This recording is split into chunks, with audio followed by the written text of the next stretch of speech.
হে hello everyone, তোমাদের জন্য আবারও নিয়ে এসেছি অ্যানাদার গিফট ভিডিও।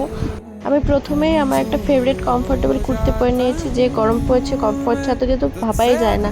তারপর আমার ফেভারিট একটা কম্প্যাক্ট ইউজ করে নিয়েছি, এটা ফিটমি। দেন আমি একটা লিপ লাইনার ইউজ করে নিয়েছি, এটা সুইস বিউটি। এটাও আমার একটা খুব ফেভারিট একটা প্রোডাক্ট, কারণ লিপ লাইনার আছে লিপস্টিক করতে আমার একদম ভালো লাগে না।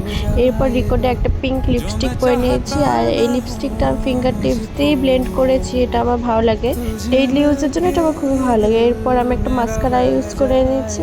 আর একটা সত্যি কথা বলবো, আমি মাস্কারা সেভাবে ভালো করে ইউজ করতে পারি না, মানে নিজে পারি না, অন্যকে পরে দিতে পারি। এরপর আমি একটা টিপ পরে নিয়েছি, আর আমার চুলগুলো আমি বেঁধে নিয়েছি। আর চুলগুলো দেখো কতটা শাইন করছে।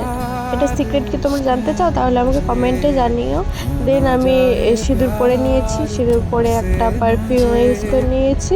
পারফিউম ইউজ করে আমার লুকটা আমি আজকে কমপ্লিট করলাম। আর তোমরা দেখে জানিও আমাকে কেমন লাগছে। আজকের জন্য টাটা, বাই, দেখা হচ্ছে নেক্সট ভিডিওতে।